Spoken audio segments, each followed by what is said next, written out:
जय श्री राम दोस्तों, आप सभी का एक और वीडियो में हार्दिक स्वागत है। दोस्तों, जैसे कि आपको पता है कि मैं इस टाइम भगवत गीता अध्याय नंबर 17 देवी तथा असुरी स्वभाव के ऊपर 6 से 7 वीडियो बना चुका हूं।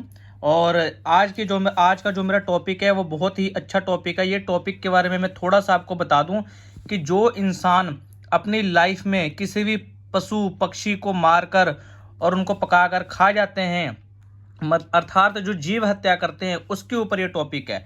तो ये टॉपिक हम यहाँ से स्टार्ट करते हैं। यहाँ पे श्री कृष्ण भगवान जी ने क्या कहा है? अहिंसा का अर्थ है किसी जीव के प्रगतिशील जीवन को ना रोकना।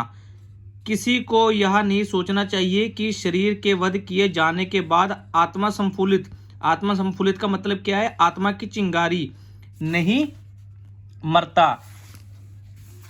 इसलिए इंद्रिय तृप्ति के लिए पशुवध करने में कोई हानि नहीं है।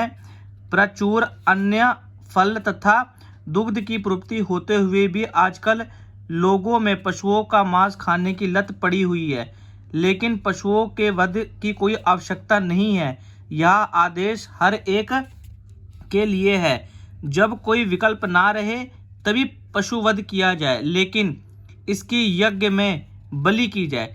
श्री कृष्ण भगवान ने क्या कहा है? श्री कृष्ण भगवान जी कहते हैं कि अपनी इंद्रिय तृप्ति मतलब कि अपने जीभ की स्वाद के लिए, ठीक है जी, इंद्रिय तृप्ति के लिए पशुवध करने की कोई हानि नहीं है। जबकि इस संसार में प्रचुर मात्रा में अन्न मतलब अनाज, फल, दूध की पूर्ति होते हुए भी आजकल लोगों में पशुओं का मांस खाने की लत पड़ी हुई है। जैसे कि आप भी देख रहे हैं, आजकल लोग बहुत ही ज़्यादा नॉनवेज की तरफ अपना बढ़ते जा रहे हैं, तो उनको रोकने के लिए कहा गया है। पशुओं का वध की कोई आवश्यकता नहीं है। यह आदेश हर एक के लिए है, चाहे वो पुरुष हो, चाहे वो महिला हो, चाहे वो बच्चे हो, चाहे वो बुजुर्ग हो, हर एक के लिए है।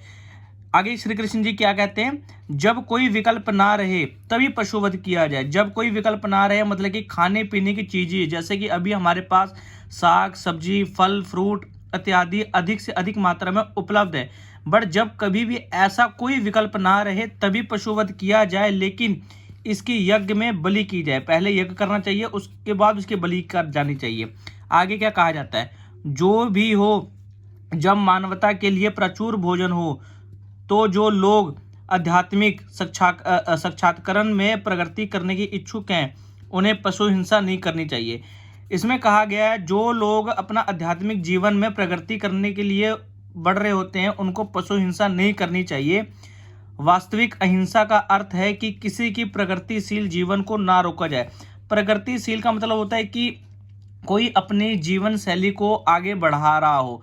जैसे कि हम एग्जाम्पल के तौर पे हम किसी पेड़ का उदाहरण ले लेते हैं। अगर कोई पेड़ होता है, पहले वो छोटा सा बूटा होता है, उसमें हम पानी डालते हैं, वो धीरे धीरे बढ़ता है, फिर उसमें पेड़ पत्ते आते हैं, उसके तने बनते हैं। वैसे ही कोई भी पक्षी होता है, पहले वो अंडे के आकार में होता है, फिर वो अपना शरीर धीरे धीरे प्राप्त करता है। तो उसको प्रगतिशील जीवन को नहीं रोकना चाहिए, प्रगतिशील जीवन कहा जाता है। पशु भी अपने विकास काल में एक पशु योनि से दूसरी पशु योनि में देहांतरण मतलब कि अपने शरीर को दूसरे में भेजना करके प्रकृति करते हैं। यदि किसी विशेष पशु का वध कर दिया जाता है तो उसकी प्रगति रुक जाती है। इसमें कहा गया है कि जो पशु भी होते हैं वो अपना देहांतरण मतलब कि अपने आप को अपग्रेड करते रहते हैं, एक पशु योनि से दूसरे पशु योनि में जाते हैं। पर जब कोई इंसान किसी पशु का वध कर देता है तो उसकी प्रगति रुक जाती है। यदि कोई पशु किसी शरीर में बहुत दिनों से या वर्षों से रह रहा होता है और उसे असमय मतलब कि उसकी मृत्यु ना आई हो, असमय ही मार दिया जाए, तो उसे पुनः उसी जीवन में वापस आकर शेष दिन पूरे करने के बाद ही दूसरी योनि में जाना पड़ता है।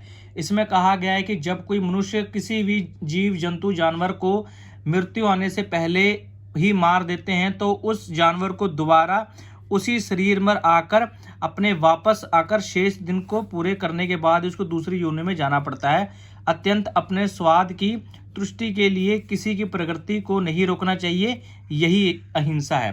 तो अगर आपको वीडियो अच्छी लगी हो तो वीडियो को लाइक और चैनल को सब्सक्राइब जरूर करिएगा।